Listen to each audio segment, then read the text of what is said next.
מוטי חובה, בוקר טוב. בוקר טוב, מה בוקר נשמע? אור, מה שלומך? תענוג, כיף, מתרגש. איזה כיף נחמד. לארח אותך אצלנו באולפן, תודה, בבונד. תודה רבה. כיף תודה. שהגעת אלינו. כיף שבאתי. חד משמעית. אני ואתה ככה, מהשיחה הראשונה היה איזשהו חיבור טוב, והיה לנו באמת שיחה עמוקה, עמוקה נכון. מאוד. אותי מאוד עניין מה שאתה עושה, וככה גם היה לנו הרבה מכנים משותפים, נקרא לזה ככה. אז קודם כל כיף באמת שאתה פה, אחי.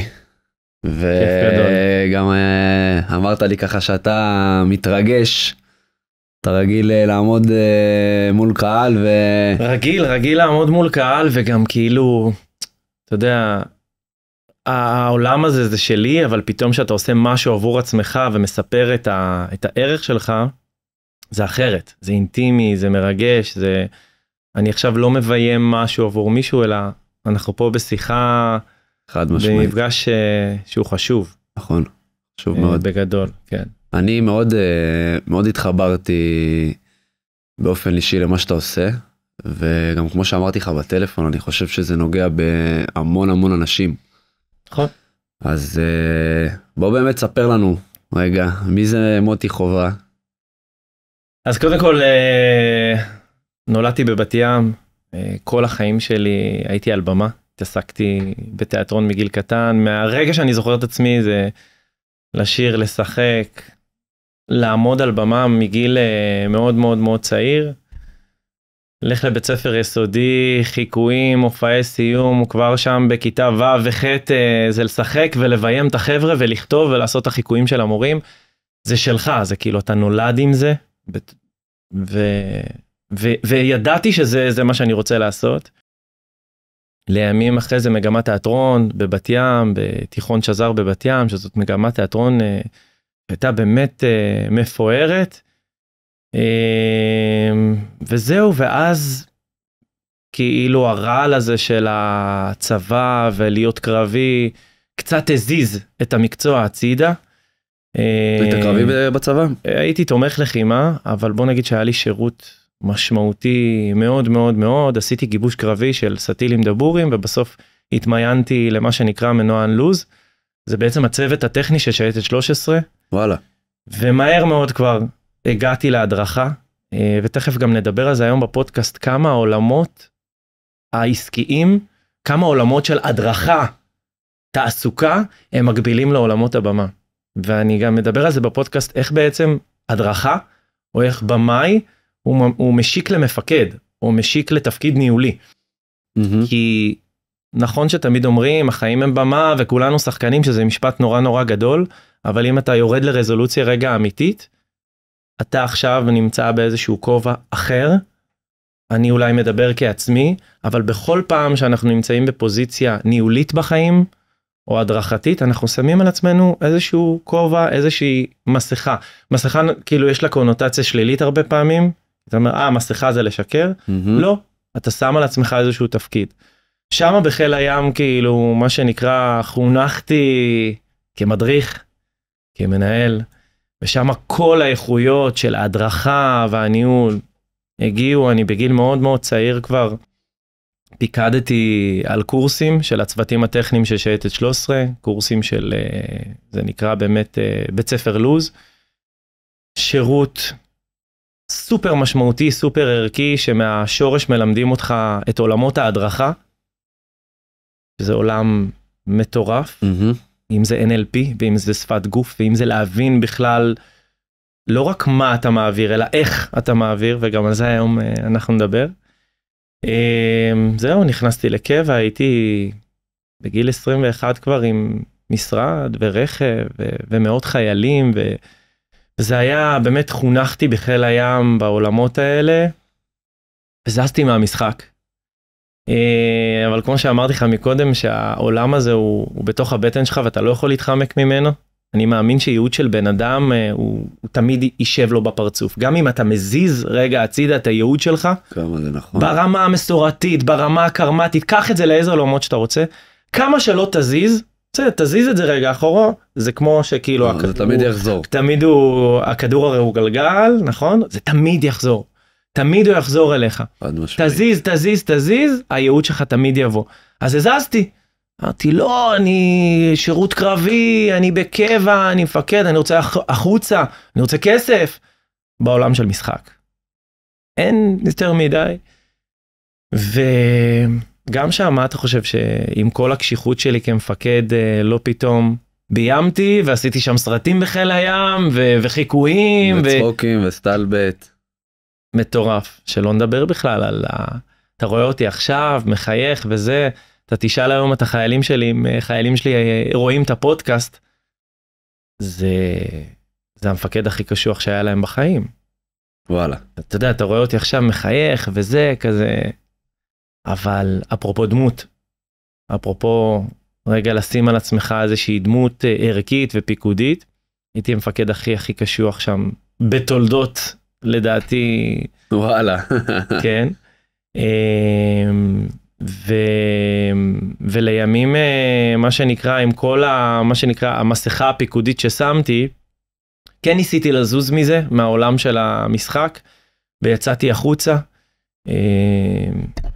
והלכתי קדימה עם לשפר שוב את הבגרויות שלי ולנסות באמת להתקדם לעולם האקדמי, והלכתי, ניהלתי גם מהר מאוד, התחלתי בסלקום, האייפונים הגיעו לארץ בזמנו, זה היה הפעם הראשונה שכאילו טלפונים חכמים הגיעו, והיה מוקד דאטה, אז הייתי שם מוקד דאטה, וגם שם תוך רגע כבר הפכתי להיות מדריך,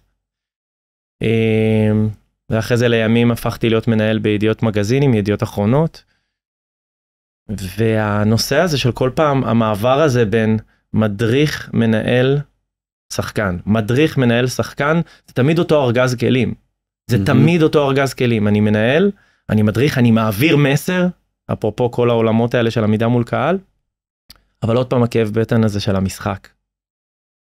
עצרתי שוב את הניהול, הלכתי לאודישן, התקבלתי, הלכתי בכלל לאיזה ביט, זה נקרא אצלנו ביט, שאתה, תפקיד שאתה יכול לקבל כמה שורות, ובמקרה התקבלתי לתפקיד, בסדרה שנקראת 100, בזמנו הייתה בערוץ 10, שהיום כבר לא קיים, אז אמרתי וואי, עוד פעם זה בא לי לפרונט. אני ניסיתי להזיז, וזה עוד פעם חזר קדימה. טוב, אין ברירה. הלכתי ללמוד משחק. 3 שנים. כבר בשנה א' נכנסתי לעולמות של מחזמר. ואם אתה חושב ששמה כשחקן המפקד, או המנהל, או המדריך לא הגיע, אז גם שם הוא הגיע. כן. בשנה הראשונה. כן, אני מהר מאוד מצאתי את עצמי כבר גם שם, מביים ומדריך, ומי רוצה להיות עוזר במאי, אז אני עוזר במאי, ומי רוצה לביים את הפרויקט הזה, אז אני. ותוך כדי שאני מדבר איתך, אני כאילו לא תכננתי את זה, אבל אני אומר, תוך כדי שאני מדבר איתך, אני אומר, זה תמיד חוזר. זה תמיד חוזר, הנושא הזה. והיום כשאני מאמן אנשים בעולמות האלה של באמת עמידה מול קהל בשפת גוף, אם בן אדם אינטליגנטי הוא מיד מבין כמה קשר יש לעולם הזה ושל משחק. ואם בן אדם מאוד מסוקרן הוא אומר לי רגע, יש הרבה מנטורים של עמידה מול קהל שלא מגיעים מהעולם של המשחק. מה הייחודיות שלך? ואני אומר זה. זאת אומרת, עצם זה שאני מגיע מתוך עולם המשחק, כשחקן, כבמאי, כאחד שהיה על במות, וכל הזמן מחבר את העולם של הניהול וההדרכה, וכאילו עושה לזה מסאז' כל הזמן, זה הכלים הכי טובים שא' אני יכול לתת לעצמי, כפרזנטור, כשחקן, כבמאי, כמנהל טוב, וגם אחרי זה לאנשים. אחרי זה... זהו, באמת הרשמת אותי, וגם תוך כדי שאתה מדבר, אז אמרת, כאילו אני חושב, ודיברת על הצבא, שמשפט לפני זה אמרת מסכה, ושאתה אומר מסכה, אז אנשים חושבים שאתה משקר, ואז אמרת, כאילו, הייתי המפקד הכי קשוח ever. נכון. אז אני שאלתי לעצמי, רגע, זה מסכה, או שזה, אתה באמת מוציא את האופי שלך, או את מה זה? תסביר לי.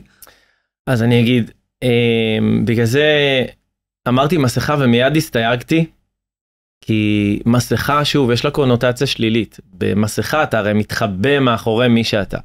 אולי אפשר לדייק ולהגיד שבעצם כולנו כל הזמן שחקנים, וכולנו תמיד על במה, גם עכשיו אנחנו על במה, אתה לא יושב במיטה שלך. נכון. ואתה לא יושב עם שותף שלך לאיזה סיגריה, אתה יושב, עכשיו אתה איתי על במה. נכון. ואני חושב שכל פעם שאנחנו מגיעים לבמה מסוימת, אנחנו שמים על עצמנו איזושהי פרסונה שהיא מותאמת לבמה. חד משמעית. כשאתה איתי, אתה שם על עצמך את המסכה, את הפרסונה שמותאמת אליי. אני לקוח שלך, או חבר שלך, או אחד שנורא התעניינת לראיין אותו. לעומת, תשב עכשיו עם החבר'ה שלך, זה לא אותו אפיק. אני אשב עם החבר'ה שלי, זה לא אותו מוטי. ולכן אני אומר, כשאני הייתי בצבא, או כששמתי על עצמי את המסכה הפיקודית, זאת לא מסכה שקרית. זה מוטי עם 100% ערכים פיקודיים, 100% ערכים מנהיגותיים, 100% ערכים אסרטיביים. אני באלרט, זאת אומרת, אני במודע לחיילים שלי, לערכים שאני צריך להעביר. יש לי משימה, אני משימתי, אני פיקודי, אני ניהולי. אני לא משקר, זה אני. אתה לא יכול להיות מפקד טוב או מדריך טוב אם אין לך את זה. פשוט שם את זה בפרונט. אותו דבר, אתה או כל בן אדם, שכשאני מגיע לבמה מסוימת, אני שם על עצמי בעצם את הפרסונה שאני רוצה להדגיש, ואז אני שם, אני לא משקר. אני רגע כמו במיקסר, אני רגע מעלה איזשהו מינון שהוא קיים בי. כן. זה כאילו לדעתי התשובה לשאלה, שתמיד יהיה לי את המוטי המפקד, ותמיד יהיה לי את המוטי המדריך. פשוט, כן, אתה מתאים את עצמך לסיטואציה, לסביבה, לאנשים. נכון. אתה ממנן את זה, כאילו אתה מגיע ממקום באמת של מודעות, אתה עכשיו בעבודה. אתה עובד?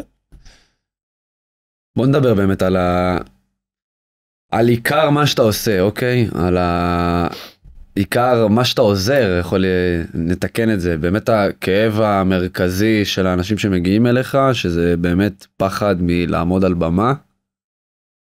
עכשיו, אני גם רגע אדייק את זה, כי אנשים חושבים, אנחנו אומרים פחד מלעמוד על במה, אז אנשים ישר חושבים במה, ו-300, 400, 500 איש. לעמוד מול במה זה יכול להיות גם מול בן אדם אחד. נכון. נכון. אז קודם כל, דיברנו רגע על המושג הזה שנקרא באמת במה. במה זאת במה, זה יכול להיות אדם אחד שצופה בך, או אדם אחד שמראיין אותך. זה יכול להיות גם הצוות שלך, שזה 15 אנשים, ו100, 200, וכנס שאתה מוביל עכשיו, שהוא בינלאומי של אלפי אנשים. אם אנחנו רגע מנתחים ומבינים למה הפחד הזה מגיע, אני חושב שאנשים פחות מפחדים להיחשל, כי אנחנו נכשלים כל החיים. זאת אומרת, הם פחות מפחדים להיחשל על במה. אנחנו הורגלנו קצת יותר לפחד, אפיק לדעתי, ממה יגידו עלינו. ביקורת. כן, קח את הילד שלי בן 2.5. אתה חושב שהוא מפחד ליפול? הוא עולה על השולחן, הוא מפחד ליפול? לא, לא מפחד. אין לו פחד. אתה חושב שכשהוא רוקד ככה, יש לו במיינד מה יגידו עליי? או שאם אני שם לו חולצה מכוערת, אז מה יגידו עליי? לא. אין לו את הפחד ממה יגידו עליי. זאת אומרת, כשאנחנו בילדות שלנו, אנחנו עושים כילדים, מעזים. עזוב שהוא יכול כאילו לשים יד בשטקר, כן? אני לא מדבר על גבולות כאלה. אבל אנחנו מעזים. ככל שאנחנו מתבגרים, המערכת הפסיכולוגית שלנו מביאה לנו המון המון המון מגננות, כן? מתוקף החיים, ובעצם מייצרים לנו איזה שהם פחדים מסוימים, ואז הפחד הזה מנווט למה יגידו עליי. איך אני מדבר? איך אני אראה? מה יקרה שאני אטעה? ברור שאתה אומר, וואלה, פדיחה אם אני עכשיו אטעה או אגמגם, אבל זה יותר מגיע ממקום של מה הסביבה תגיד עליי. ואנשים פוחדים מבמה, כי זה לא סביבה טבעית. כשאתה אומר במה, זו סביבה שהיא לא טבעית. כולנו רוצים להיות בסביבה הטבעית שלנו. כולנו רוצים להיות או במיטה עכשיו, או בחוף הים, או בתאילנד, או עם חברים. אתה רוצה להוריד את הנעליים, אתה רוצה להוריד את החולצה, אתה רוצה לשבת בנוח. רוצים להרגיש בנוח. אתה רוצה להרגיש, כן. וכשאני אומר לבן אדם במה, אני כבר משנה משהו בסטייט אוף מיינד, שאני אומר לו, אתה שחקן, אתה מופיע, צופים בך. אתה במבחן.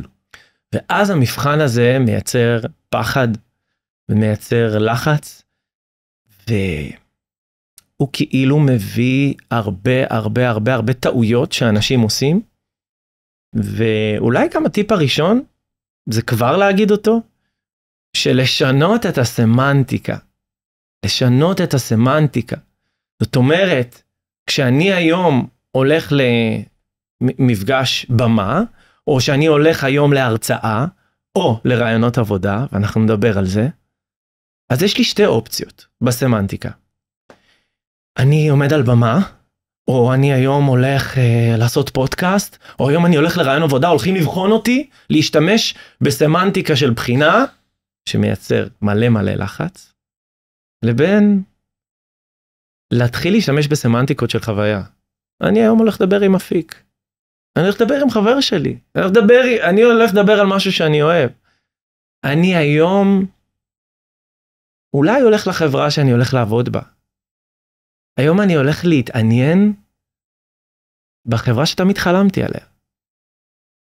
אם אני משנה את הסמנטיקה למשהו חווייתי, מיד הגוף כבר ידע לעשות את הדברים הנכונים. זה קורה בעולם של המשחק גם. שזה כוח מאוד מאוד גדול של המחשבה, של המילים. ברור. אתה תגיד לבן אדם, אתה הולך לרעיון עבודה, הוא מיד במחשבה שלו, אפרופו עולם השחקנים, כן? אתה מיד אומר אודישן. מה זה אודישן? בוחנים אותי.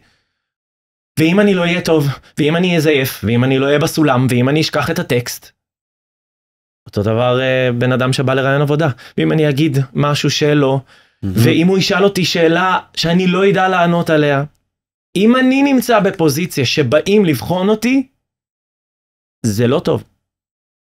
שמה זה המועד לפורענות, מה שנקרא. זה המועד לפורענות. אם אני משנה את ה-state of mind ואני אומר, אני הולך למפגש. המראיין שיושב שמה, בסך הכל יש לו אינטרס להכיר אותי. האינטרס שלו הוא אינטרס להכניס אותי לחברה. הוא לא בא לבחון אותי, הוא לא בא לראות אותי נופל מהשפה של המדרכה. נכון. זאת לא המטרה שלו. המטרה של מראיין זה לא לבדוק אותי על טעויות, לנסות. זה לא זה. אנחנו לא בעולמות האלה. המטרה היא היכרות. ואם אני מגיע מראש ממקום של אני בא להיכרות, בא למפגש, הכל זורם הרבה יותר חלק. חד משמעית. אז זה חשוב. אני רוצה רגע שתסביר לנו בצורה שהיא יותר עמוקה, באמת מה אתה עושה ואיך אתה עוזר לאנשים, מה השירותים שאתה מציע, כי אני כבר מבין, אבל אני רוצה שכולם יבינו, שאתה דרך העולם הזה, ומה שאתה עושה, אתה עוזר להמון אנשים, לא רק בפן של עכשיו יגידו רק שחקנים, או רק איך לעמוד על במה, עד משמעית.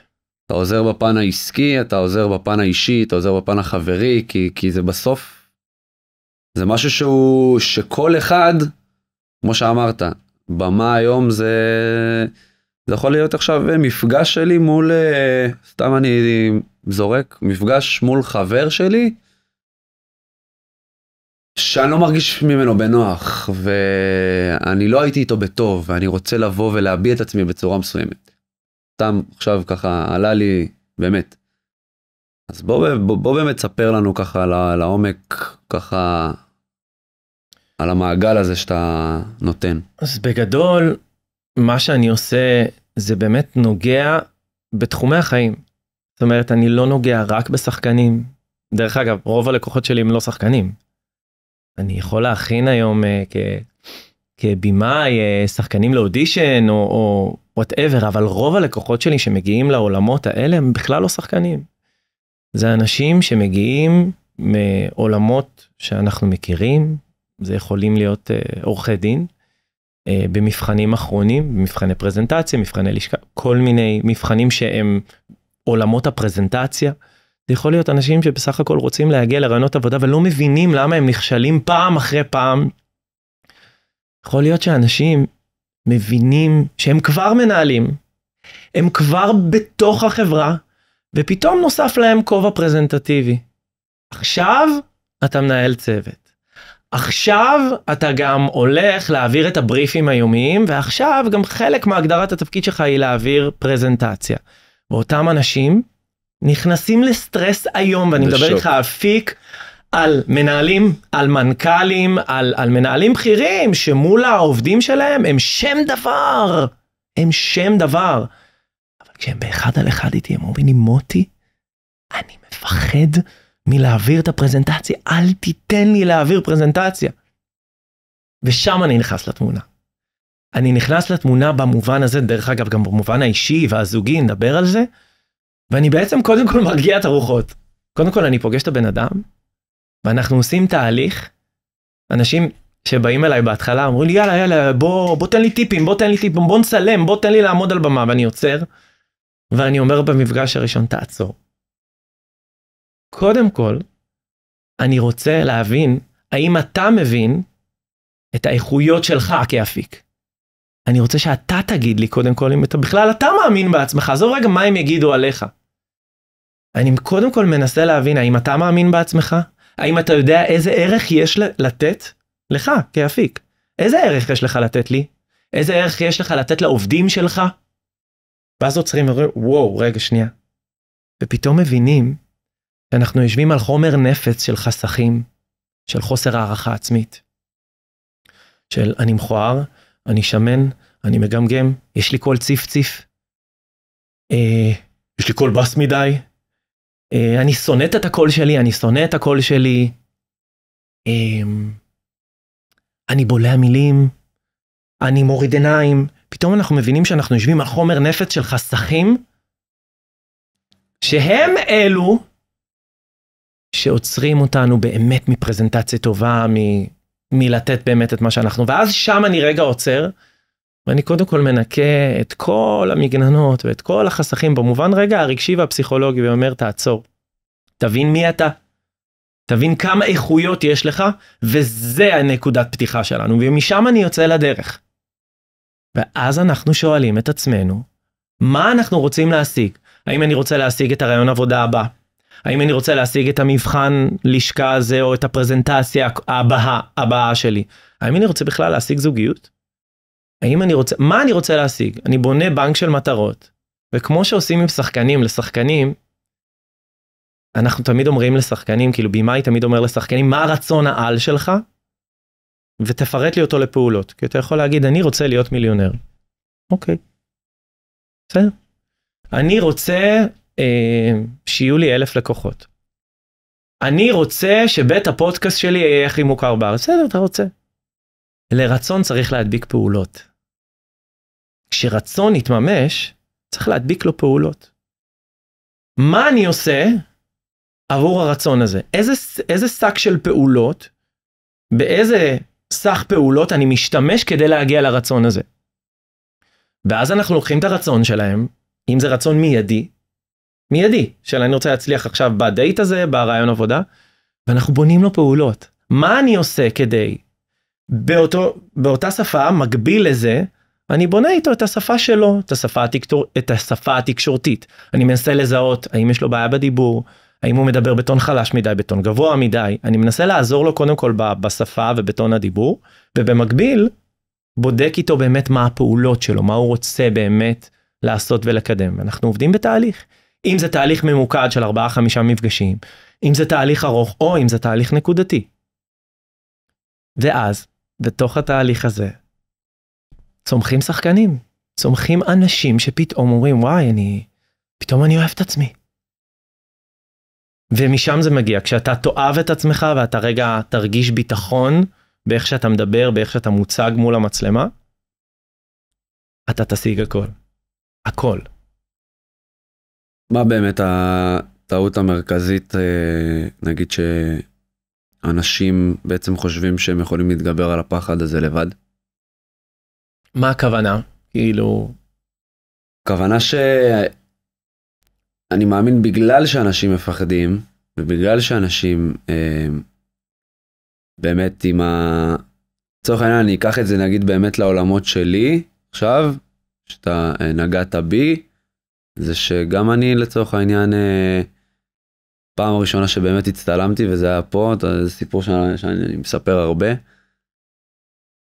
קיבלתי שוק טוטלי, קיבלתי התקף חרדה, הזעות, גמגום, לא.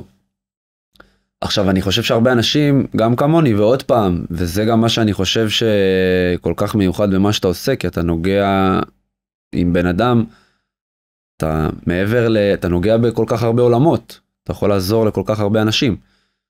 עכשיו אבל, הרבה אנשים, כוונה שלי, אני אחזור חזרה לשאלה, בגלל אולי שהם מפחדים, ויש להם את הפחד הזה, אז הם נמנעים? אז הם נמנעים אפילו גם מלדבר איתך, או להגיע אליך, או להיעזר באיזשהו איש מקצוע. אז קודם כל, לא להימנע. זאת אומרת, היום המודעות לזה, תראה, אנחנו משקיעים בעצמנו, בבסיס שלנו, אנחנו מסתפרים, נכון? מסתפרים, קונים בגדים, קח את עולם הבנות, אז זה תמיד איפור, וקוסמטיקה, ותעשי שיער, ותעשי גבות. ההשקעה בעצמנו, ברמה החומרית, חיצונית, היא אדירה, כן? אין מצב שאתה לא תסתפר, ואין מצב שהיא לא תעשה גוונים, ואין מצב... אנחנו, אפיק, ואני אומר את זה בעצב גדול, אנחנו ב-2025, אנחנו לא משקיעים בעצמנו ברמה הפנימית, הנפשית, כמו שאנחנו משקיעים בעצמנו חיצונית. ולכן אני אומר, לכל מי ששומע אותנו, תשקיעו בעצמכם, שימו את הפחד בפרונט, ותגידו, אני רוצה לעבוד על זה. הרבה אנשים לא יודעים שאפשר לעבוד על זה. יש כאילו משפט שאומר, הכל הוא הכל. הכל בקוף הוא הכל. איך שאני אדבר, איך ששפת הגוף שלי תהיה, איך שהטון דיבור שלי יהיה, זאת תהיה הדרך בה אני אצליח להעביר את המסר או לא להצליח. נכון. יש אנשים שיש להם בעיה בדיבור או בעיה בקול. יש אנשים שישמעו את הקול שלה, אתה מכיר את האנשים האלה ששומעים את עצמם בהודעה קולית, אומרים יואו, אני לא יכול לשמוע את עצמי. או נגיד, כמו שסיפרת על עצמך, שאתה רואה את עצמך ואתה אומר וואי, אני לא יכול לראות את עצמי. אותם אנשים, רובם, כן, 99% מהאנשים יגידו זה מה יש, אני לא אוהב לראות את עצמי, אני לא אוהב לשמוע את עצמי, וזהו. וימנעו מזה. ידחיקו, לא יטפלו בבעיה. אחוז קטן מאוד יגידו, רגע, אולי אפשר לגעת בזה? אולי אני יכול לעבוד על הקול שלי? על הקול שלי הכל, הכל זה הכל. אולי אני יכול לעבוד על הקול שלי? נגיד יש לי סין, ואני מתבייש לדבר עם סין. אני מנכ"ל, אבל יש לי סין, ואני מתבייש. או שאני יודע שאני מוריד עיניים. אז יש שתי אופציות. אחד, זה מה יש, ואני מפספס הזדמנויות, והשני זה לעבוד על זה. כמו בפיתוח קול, כמו שעובדים עם שחקנים, כמו שעובדים בחדר כושר. אז כשאתה מספר לי את הסיפור הזה,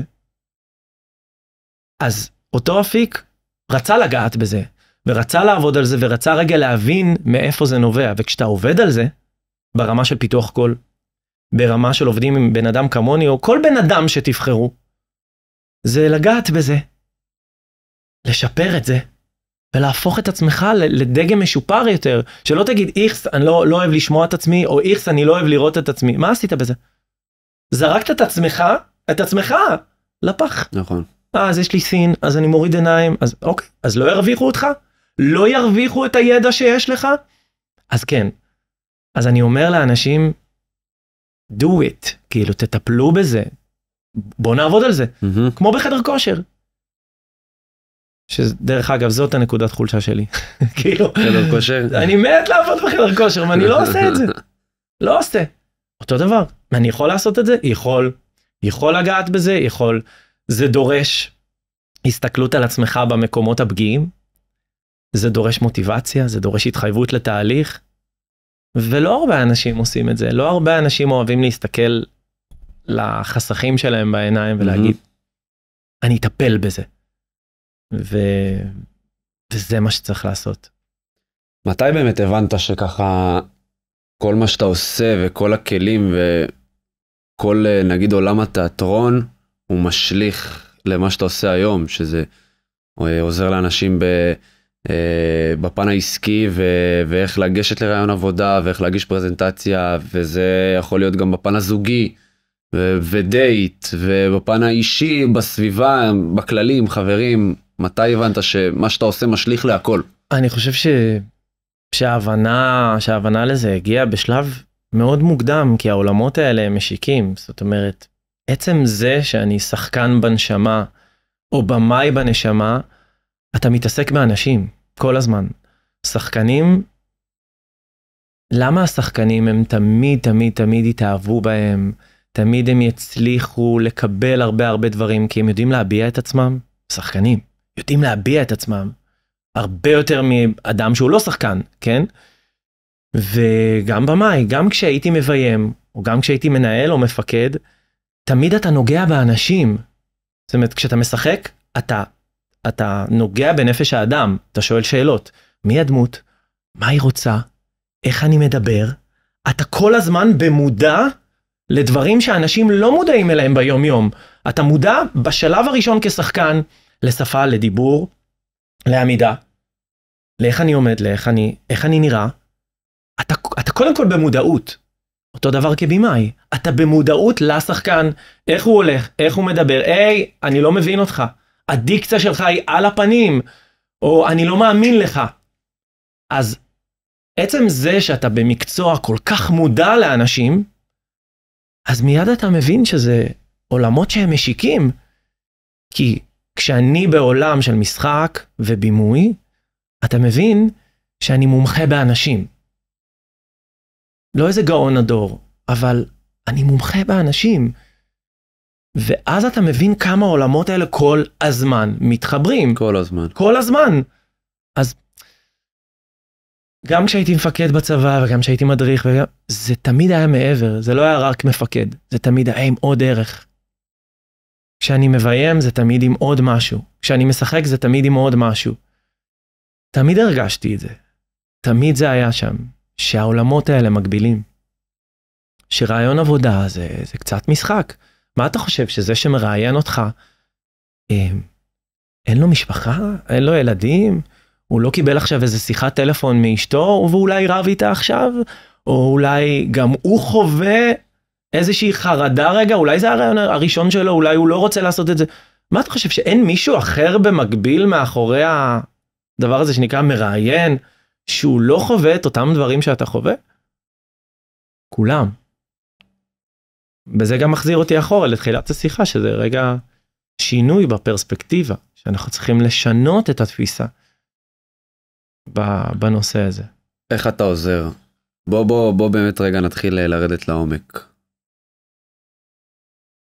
יותר בפן צורך העניין, איך אתה עושה את זה? איך אתה עוזר לבן אדם לשנות את ה-state of mind הזה? אז אמרתי, אני קודם כל פוגש רגע את הבן אדם, אני מנסה רגע לקלף אותו, כדי להשאיר את הדבר הזה שנקרא רעיון עבודה, או פרזנטציה, או דייט, רגע דווקא בסוף. בסוף. אני עושה איתו מה שעושים עם שחקנים. כשעכשיו אני מביא לך דמות, בסדר? אתה לא תוכל לקחת את הטקסט ומיד לשחק אותה. אתה אולי תוכל, אבל זה ייראה נורא, אולי לא אותנטי, או לא, כאילו לא יהיה לזה תהליך. והשלב הראשון הוא קודם כל רגע להבין מי אני. זו שאלה שאנחנו אומרים גם לשחקנים, מי אני משחק? אז אני שואל קודם כל את הבן אדם, מי אתה? מי אתה? מה האיכויות שלך? מה הערכים שלך? כמה שנות ניסיון יש לך? מה הערך שאתה רוצה להציג ללקוחות שלך? או ללקוחות, אם זה בסרטוני סושיאל, שאתה רוצה רגע להוציא, מה הערך שאתה רוצה להעביר? האם אתה מודע לערך שלך? שולח אותו לכל מיני משימות אישיות. לך החוצה לחברים שלך, תביא לי איקס תכונות חיוביות שהם אומרים עליך. אז הם מובכים מזה נורא. מה, רציני? לך לבת זוג שלך, תשאל מה הפורטה שלך. לך תעשה שיעורי בית על אירוע אחד שהיה לך בחיים שאתה גאה בו, ומה גרם לאירוע הזה לקרות. שולח אותם לעבודה פסיכולוגית קצת. אנחנו עושים קצת מסאז' לתכונות החיוביות שבך. עכשיו, למה אתה חושב שזה חשוב, אפיק? כאילו, יבוא אחד, והיה לי אחד כזה שאומר, די, עזוב אותי עכשיו פסיכולוגי, וזה, תבוא אליי תכלס. תעמיד אותי כבר תכלס מול המצלמה. אני שואל אותך רגע, למה אתה חושב שדווקא חשוב הדבר הזה? אני חושב שבשביל להביא את עצמך למצב שאתה עומד מול הבן אדם, או יושב בדייט, או מעביר את הדברים בצורה שאתה רוצה להעביר. אתה באמת קודם כל צריך להיות עם ערך עצמי שהוא יותר גבוה. נכון. כי זה לא יעזור לך שבדייט הזה אתה תצליח, או בפרזנטציה הזאת אתה תצליח. יכול להיות שאתה תתפוס על הוואן, אבל בסוף אני רוצה לגרום לאנשים להרוויח את עצמם ברמה התהליכית, לאורך זמן. לאורך זמן, אני רוצה שיהיה להם את המוצר שלהם, של עצמם, לאורך זמן. שלא רק בדייט אחד במקרה בפוקס, או במקרה אם יתפסו רעיון עבודה. לא. שהם כבר יצאו לחיים בצורה שהיא מוגמרת יותר, בצורה שהיא חזקה יותר, כדי שהם יוכלו להרוויח כל רעיון עבודה, כל שיח שהוא רגיש, כל מפגש באופן כללי שקשור לחיים. כל מפגש. אז אחרי שאני עושה איתם את המודל הפסיכולוגי הזה, ומנסה להרים להם את הערך, אז אני עושה להם מה אנחנו רוצים להשיג.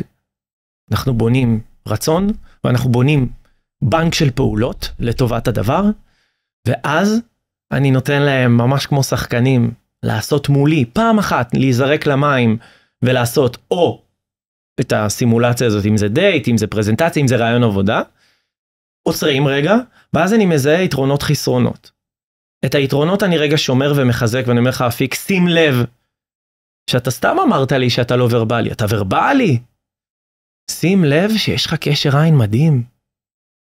אני מחזק אצלו את היתרונות שיש לו, כדי שזה ייתן לו באמת את הווייב.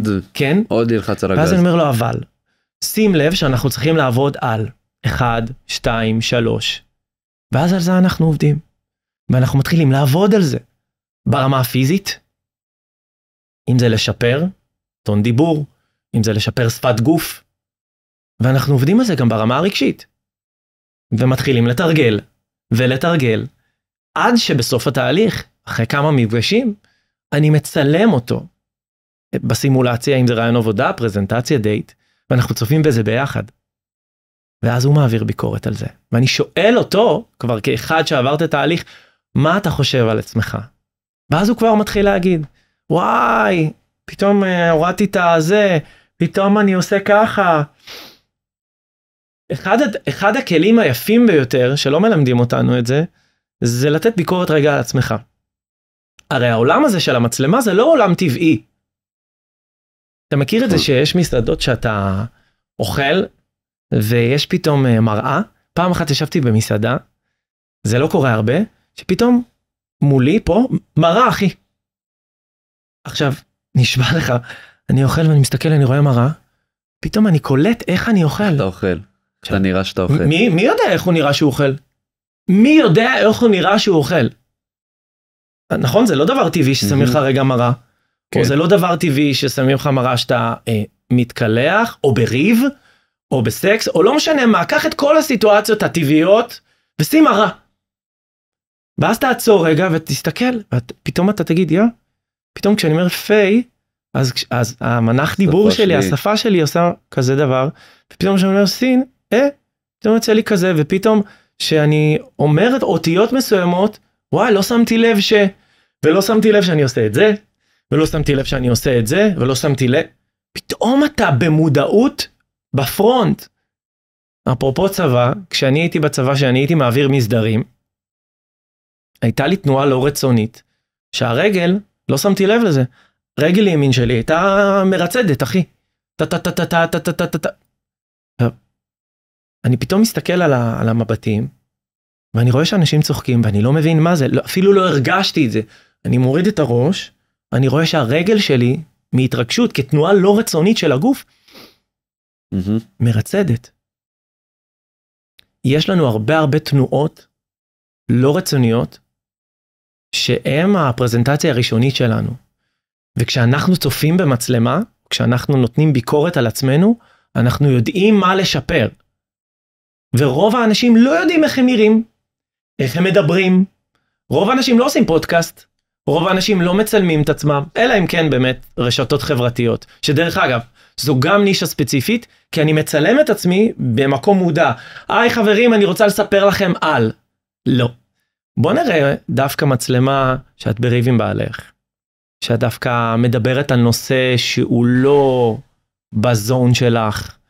שאת במקומות שאת לא יודעת שאת מצולמת. זה שפת הגוף שמעניינת אותי, ועליה אנחנו נעבוד. אז זהו, זה מה שאני רוצה לשאול. שאתה מראה לבן אדם דווקא את הנקודות החלשות שלו. דווקא את הבאות, או התנועות, או לא משנה מה. ואתה בכוונה נוגע לו בזה. מה קורה מהשלב הזה, אצלו? קודם כל שמים במודעות משהו שהוא נורא מביך. אתה שם במודעות משהו שפתאום אתה אומר לו, תקשיב אפיק, כל פעם שאתה אומר פי, אז השפה עושה פי. אז קודם כל זה קצת מביך. או כל פעם שתשים לב... זהו, זה לא גורם לבן אדם, נלכת רגע עוד פעם אחורה? זה בסדר לי שהוא ילך לשנייה אחורה, כי אני לא מפחד לשים במודעות.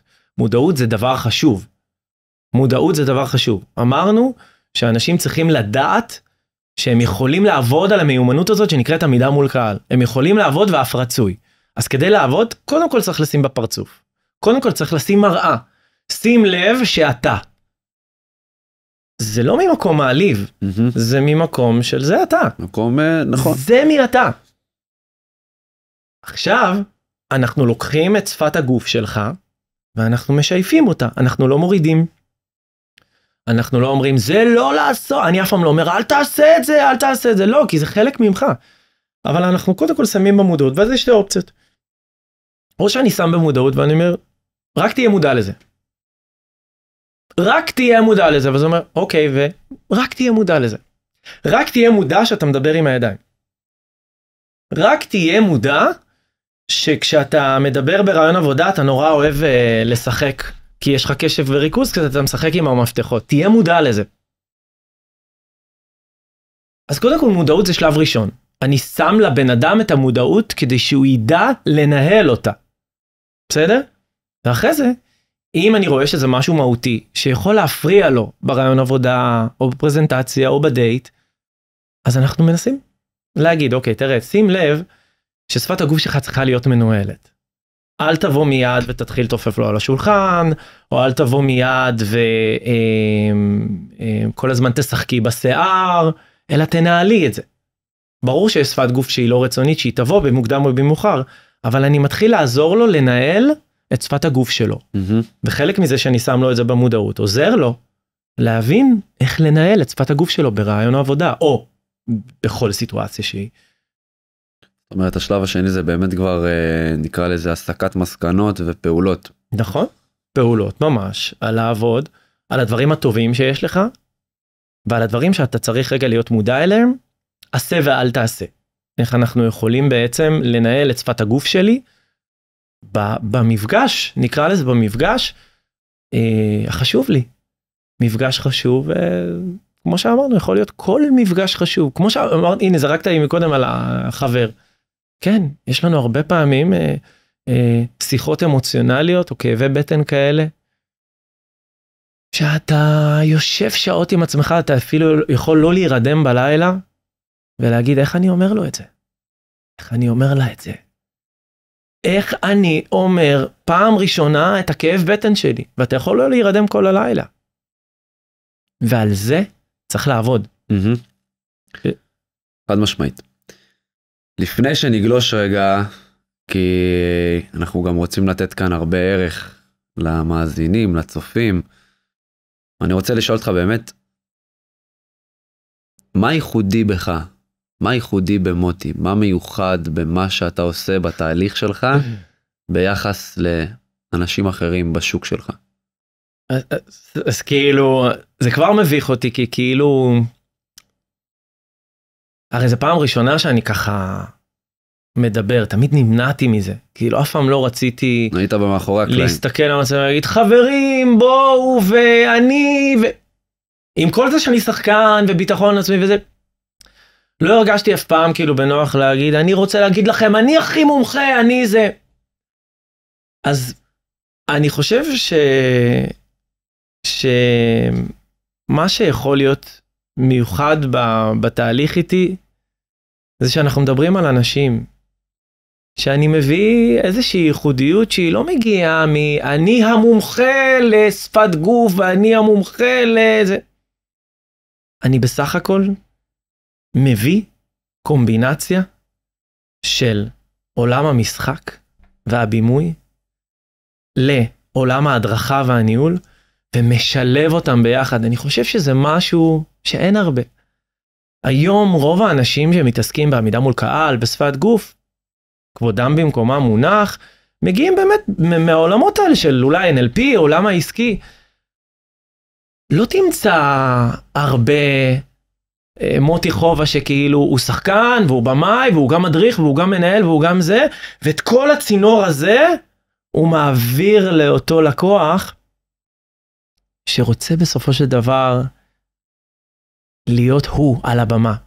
אני חושב שהגישה הזאת שלי, שהיא משלבת את הכאבים שלי, של השחקן שבי, של הבמאי שבי, של המפקד שבי, של המדריך שבי, כל הארגז הכלים הזה, שבסוף הוא בא בפרונט אליך, אפיק, כלקוח, אתה מיד תרגיש את זה, שאני לא מתייחס אליך עכשיו, תראה, אני המומחה, עכשיו תעשה אחד, עכשיו תעשה שתיים. לא, אני מביא לך עולם מעניין, אני קצת מכניס אותך לעולמות שלי. אני קצת נותן לך להרגיש כמו שחקן, כמו שחקן ליום אחד. ואני חושב שהעולם הזה הוא עולם מדהים. אם אני מצליח היום לשלב את הניסיון שלי עם העולם של הניהול וההדרכה לעולם המשחק, זה הייחודיות. כן, לתת את הכלים זה הייחודיות. לכל מעגלי החיים דרך כן, לתת לך להבין שאתה בכל זמן נתון אתה שחקן. אתה בכל זמן נתון על במה. מרגע שנפתח המיקרופון, מרגע שנפתחה המצלמה, אתה לא אפיק של אמא אבא, ואתה לא אפיק של החברים שלך. אתה על במה עכשיו. ואם אנשים יבינו את זה, שכשהם באים אליי, אני עוזר להם רגע לדבר כמו שחקנים מיומנים על הבמה, על במת חייהם, זה הייחודיות שלי. כאילו לתת להם את הכלים שאני למדתי בדם, יזע ודמעות, 3 שנים. 3 שנים אחי, שלא היה לי חיים. שיטות משחק, ושיטות של בכלל, איך בעצם לנתח דמות ומה לעשות כדי שהדמות הזאת תהיה הכי אמינה, את כל השיטה הזאת אני מביא אליך. וזה מעניין, זה כיף. ממש, לגמרי מעניין אחי. אני רוצה שנעשה משהו קצת שונה. שחק משחק, סתם. אני ככה באמת רוצה רגע, אני אשאל לך שאלות קצרות ותענה לי, וככה ניתן איזשהו ערך מגניב לצופים. אז אני צריך לענות קצר? כן, תענה קצר וממוקד ככה. סבבה. אוקיי. אנחנו מדברים רגע באופן כללי, אנחנו יורדים שנייה לפן של באמת, כמו שאמרנו, לצורך העניין, הכנה, איך להגיע מוכנים יותר, אם זה לרעיון עבודה, אם זה לפרזנטציה, אם זה רגע בפן העסקי, וכמו שאמרנו, זה גם אחרי זה זולג לכל מעגלי החיים, אם זה דייט, אם זה פגישה עם חבר, או whatever. אבל בוא ככה, אני רוצה לשאול אותך שאלות, תענה לי תשובות, ניתן ככה ערך טוב. נתחיל במה דווקא 3 הדברים שאסור לעשות שמגיעים לרעיון עבודה. אסור לא להיות אותנטיים, כן? אסור לזלזל ברעיון עבודה, כאילו זה עוד אחד בסדר, עוד אחד ואסור לא להקשיב. אני צריך להגיע לרעיון עבודה שיש לי את 3 הדברים האלה, ובעיקר להקשיב. לא להיות בפוזיציה של, אני באודישן, בוחנים אותי, מה אני אגיד? אסור לא להקשיב, אפיק. את שלושת הדברים האלה חייב לעשות. אוקיי, פגז. איך להצליח ליצור רושם טוב כבר מהרגע הראשון? היה לי יותר בילדות בעיה קיצונית עם זה, ואני בטוח שיש להרבה אנשים. אז איך להצליח ליצור רושם טוב כבר מהרגע הראשון? קודם כל חיוך. זה אחד הכלים המדהימים ביותר שקיימים בשפה האנושית. כשאתה מחייך, ברמה ההורמונלית, ברמת השפת הגוף שלך, אתה פותח עולם. אז קודם כל לחייך. והחיוך הזה יפתח לך את כל הדלת. לכל מהלך השיחה, דרך אגב. כמה אתה צודק.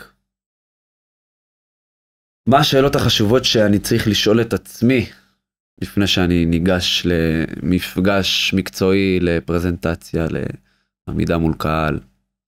מה אני רוצה? מה אני רוצה להשיג במפגש הזה? בדייט הזה? האם אני רוצה סתם להעביר את הזמן, או האם אני רוצה להכיר אותה באמת, שזאת תהיה אשת חיי, או האם אני רוצה להרוויח את העבודה, או האם אני רוצה האם אני רוצה סתם להצליח? מה אני רוצה? אני צריך לשאול את עצמי, מה אני רוצה? דבר נוסף, אני צריך לשאול את עצמי, מה עשיתי כדי להגיע לרצון הזה? האם עשיתי באמת את ההכנה הנדרשת? האם עברתי על המידע? האם אני יודע לאיזה חברה אני מתראיין? או שסתם בא לרעיון עבודה? אז מה אני רוצה? האם עשיתי את ההכנה? אני חושב שזה שני דברים הכי חשובים שיש. מה אני רוצה והאם עשיתי את ההכנה הנדרשת. אמרנו שהדברים כל הזמן משתלבים. אז איזה באמת מודל תקשורת בין אישית אתה חושב שיכול לעזור גם בזוגיות וגם בעבודה נגיד? עולמות ה-NLP מדברים על צבע של שפה תקשורתית, שבעצם אנחנו אנשים עם צבעים תקשורתיים. יש בן אדם שהצבע שלו הוא צבע שדבר איתי נתונים, אחי.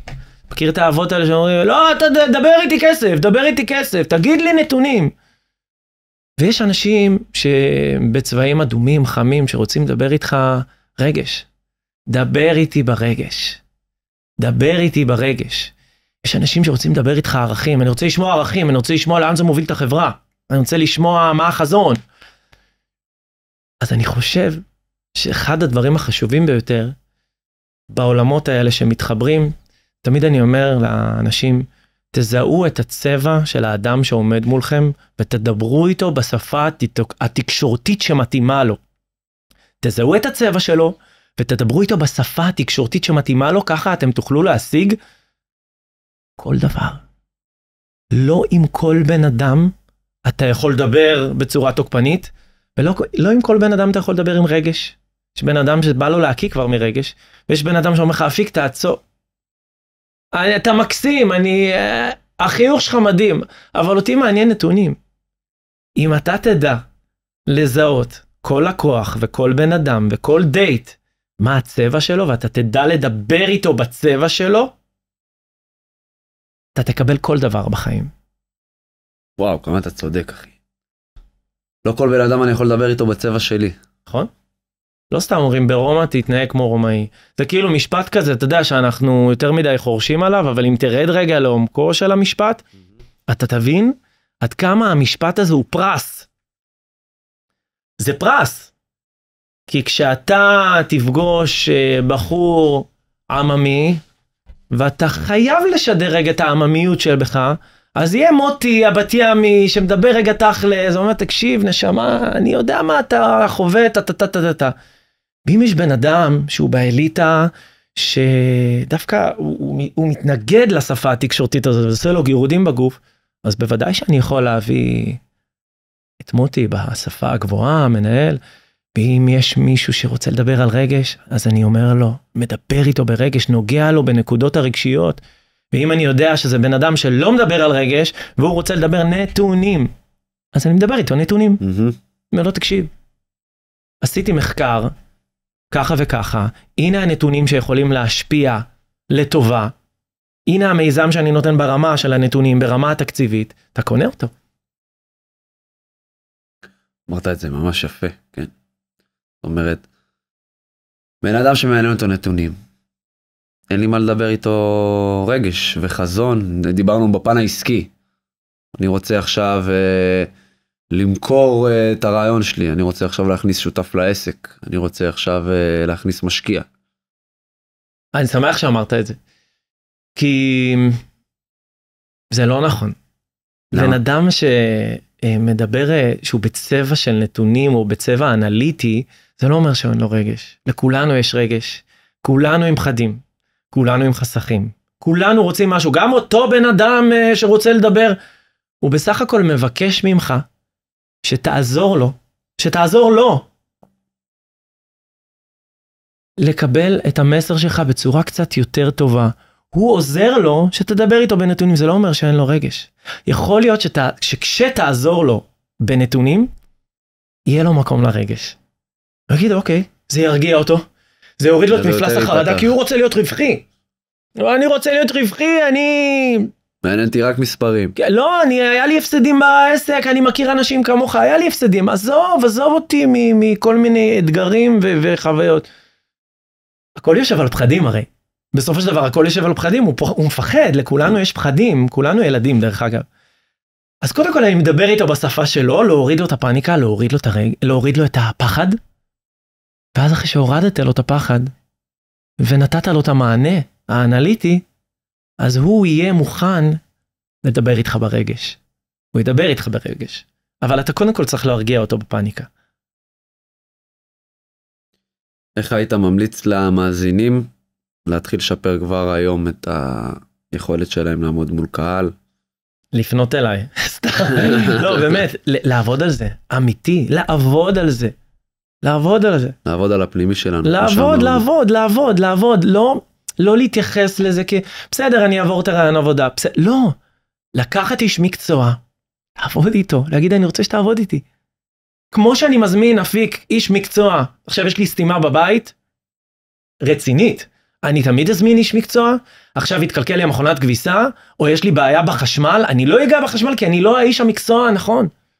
כמו שאתם מזמינים איש מקצוע, לדברים החומריים אצלכם, למכונת כביסה, למייבש, ספר שיעשה לי צבע, לדברים החומריים, שהם נעלמים תוך שבוע, הרי חודש, קחו איש מקצוע עבורכם, תעבדו על זה, אני ממש ממליץ את זה בחום, לעשות עבורכם, לקחת איש מקצוע, שילווה אתכם, שייתן לכם את הכלים האלה, כי בסופו של דבר, העבודה הזאת תגרום לחיים שלכם להיראות הרבה יותר טובים ומדויקים.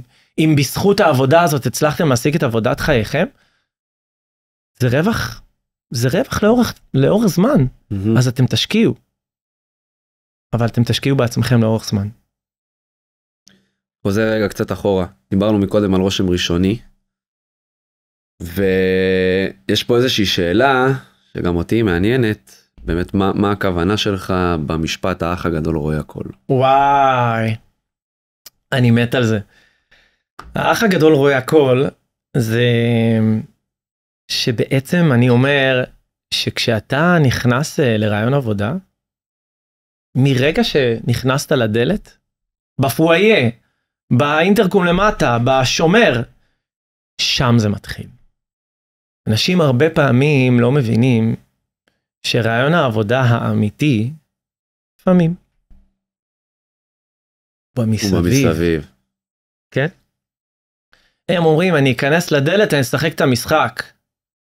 יושבים ברעיון עבודה ככה, בפואיה, כן. בסדר, אחי, נתקתק את הרעיון עבודה הזה ונדבר איתך.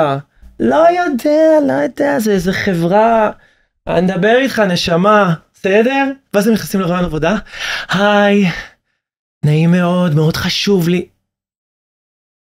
ואם בפואיה המזכירה, או עוזר מנכ"ל, או אפילו המנכ"ל, הוא זה ששמע אותך, ראה את ההתנהלות שלך, או ראה שישבת על הבבלה, ופתאום אתה נכנס, מה אתה חושב שלא שמים לב לדבר הזה? אז האח הגדול רואה הכל. זאת אומרת, הרעיון עבודה מתחיל מרגע שנכנסת לשם. לא לחדר, לא בשאלה הראשונה, אותו דבר בדייט. תחכה לה. כאילו, אני לא יודע מה תעשה שם לפני, אבל יכול להיות שהיא רואה אותך לפני, יכול להיות אני לא יודע. אבל עצם זה שאתה נכנס להשיג משהו, אתה כבר באון, אתה בכפתור און, ואתה לא יכול להתעלם מזה שאנשים מסביב יכולים הרבה פעמים להשפיע על העתיד שלך. ולאו דווקא מה שישפיע על העתיד שלך זה השאלה הספציפית שישאלו אותך ברעיון. כי יכול להיות שאחד שיש לו השפעה מאוד מאוד גדולה ראה אותך בהתנהלות חיצונית, והוא לא יאהב את זה. או להפך. שהוא יראה דווקא שעזרת או שהתנהלת בצורה נורא נורא מסוימת, ודווקא אולי ברעיון עבודה היית לחוץ, זה ישפיע. אז האח הגדול רואה הכל, אנחנו מתחילים את הרעיון עבודה, עוד לפני שהתחלנו. יפה מאוד. תן לי רגע לשאול אותך שאלה כזאתי, בוא נגיד ככה, מי האבטר שלך? מי הבן אדם שאתה הכי רוצה לעזור לו? וואי, מי הבן אדם שאני הכי רוצה לעזור לו? דווקא האנשים, אותם אנשים שבעצם נמנעים ומפחדים מלהגשים את החלום שלהם או להגשים את עצמם, בגלל שיש בתפקיד שלהם, שאליהם הם ממוינים, או בתפקיד שהם אמורים לקבל, משהו שקשור לפרזנטציה או לבמה. אותם אנשים, הרבה פעמים נמנעים, לא לוקחים את התפקיד, לא עושים את זה, הודפים את זה, לא מתקדמים בתפקיד, לא הולכים בכלל לרעיון עבודה, כי הם יודעים שיש בתפקיד ערך פרזנטטיבי, זאת אומרת שיש משהו שצריך להציג, שצריך לדבר, שצריך לעמוד על במה, ואומרים לי, לא, אני לא, תן לי להיות מאחורי המסך מחשב, תן לי. ולהם אני הייתי הכי רוצה לעזור, וגם בעיקר לאלה שמקבלים הרבה פעמים לא ברעיון עבודה, והם יודעים שהם טובים, אפיק, הם יודעים שהם טובים, הם חכמים ממני וממך פי 2 ופי 3, אבל ברעיון עבודה, הם פשוט הורסים אותו. עכשיו, לא במודע, הם יכולים או לשתוק, או לא להביע את מה שהם באמת יודעים, או שהם יכולים להתנהג קיצוני הפוך ממי שהם, ולהרוס לעצמם את הרעיון עבודה. הרי הרעיון עבודה זה אודישן. בסדר? זה היכרות שאתה חייב בטווח זמן קצר, של כמה דקות, לדעת מי הבן אדם. עכשיו, איך אתה יכול לדעת מי הבן אדם בכמה דקות או במפגש? אתה צריך שזה יהיה מאוד מאוד מאוד מדויק, אותנטי ורגשי, ולהם אני הכי רוצה לעזור, לאלה שיוצאים אחרי הרעיון עבודה ואומרים, איך? אבל כל החברים שלי אומרים לי שאני הכי ורבלי, הכי מצחיק, בוא תראה אותי בחבר'ה, בוא תראה אותי במשפחה שלי, כולם אומרים, הוא הכי מצחיק, הכי מדבר, בואו תראו אותו מדבר, אבל פתאום ברעיון עבודה, או נדלק המצלמה, אני הורס לעצמי, להם אני הכי רוצה לעזור. להם אני הכי רוצה לעזור. חבק אותם ולהגיד להם, תקשיבו, אתם אלופים, אנחנו רק צריכים רגע לשים במודעות את מה שמפריע לכם, ולהתחיל לטפל בזה. זה הכי מעניין אותי. אוקיי. תן לי רגע לקראת סיומת. תן לי איזשהו סיפור של מישהו שאתה זוכר והוא לא יוצא לך מהראש. במובן הזה של מישהו שהגיע אליך בנקודה כזאתי, ואין, הוא יצא שונה לגמרי. אז קודם כל, אתה יודע למה לא, כאילו יש לי איזשהו סיפור בראש של, הייתה תלמידה שלי לשעבר, שביימתי במופע סיום, ולימים אחרי זה היא הפכה להיות כוריאוגרפית אצלי בעסק, אתה תראה אותה בחורה, מה שנקרא ג'אדאית, דברת, בשיא הביטחון עצמי, כוריאוגרף או בימאי, יש לו איזושהי אוטוריטה כזאת של להעביר מסרים, והיא עשתה שינוי בחיים שלה, והיא הלכה ללמוד משפטים. היה לה חלום להיות עורכת דין בפרקליטות, ובסוף הלימודים שלה הייתה תוכנית של X עורכי דין עתידיים, שצריכים להעביר סימולציה משפטית, ממש עושים משפט מבוים, וצריך לראות אותך כעורך דין מייצג, ומתוך לא יודע מה, עשרות בוחרים בפינצטה X לפרקליטות. ומתוך כל הפרסונה הגדולה הזאת היא באה אליי, אמרת לי מוטי, אני לא, אני חייבת שתעזור לי, זה לא אני שאני מכירה אותי. עם כל הביטחון העצמי שלי, אני מודממת, אני לא מצליחה להביע את עצמי, אני לא מצליחה. ועשיתי את התהליך מדהים, ואתה יודע מה התהליך שעשיתי איתה? אני לא עשיתי כלום, אין לי מטה קסמים. אבל מה עשיתי איתה? לקחתי את כל מישהי שאמרתי לך, היי ג'אדאית וזה, ורק עשיתי את זה. שמתי את זה בפרונט. רק שמתי את זה בפרונט. וישבנו על זה. שימי לב. והרבה פעמים משחקי תפקידים, עכשיו את כוריאוגרפית, עכשיו את זה. ופתאום שהיא הייתה כוריאוגרפית, היא פתאום מדברת. אבל כשהייתה בפוזיציה של אני עורכת דין שצריכה לייצג, ואז היא הייתה אומרת לי, אבל רגע, אבל אם אני לא יעמוד במלל המדויק, אמרתי לה, תקשיבי, אל תתייחסי לזה. שימי על עצמך רגע את הדמות, ועכשיו את מחרג רפת, הם תלמידים שלך. פתאום אתה רואה אותה. עזוב שאני אגיד כבר את הסוף, שהסוף הוא סוף טוב, והיא היום עורכת דין, והיא התקבלה, והיא בדרך לפרקליטות. זה יופי. אני מדבר על זה ואני מתרגש. כי אין יותר מרגש מזה. זה הסיפוק. אין יותר מרגש מזה שאני מצליח לעזור לבן אדם לשים את הערכים החיוביים שלו בפרונט ולהגשים את החלום. זה הדבר הכי מספק. איזה כיף זה, באמת. חד משמעית. תשמע, קודם כל רגע שנייה, אם אני עכשיו רגע, בוא תספר לי, אני רוצה, תספר לי למאזינים, איפה אפשר למצוא אותך, מי שרוצה להיעזר בך, איך זה קורה. אז קודם כל, אפשר לפנות אליי, מוטי חובה, באינסטגרם, בפייסבוק, מוטי עם וואי. יש לי גם אתר, והאינסטגרם שלי פעיל, והפייסבוק שלי פעיל, והאתר שלי בשפע, אפשר פשוט לפנות אליי, ולשלוח לי הודעה, לטלפון האישי שלי, לאינסטגרם, לכל מקום שתרגישו, פשוט להגיד לי, היי, יאללה, בוא נתחיל.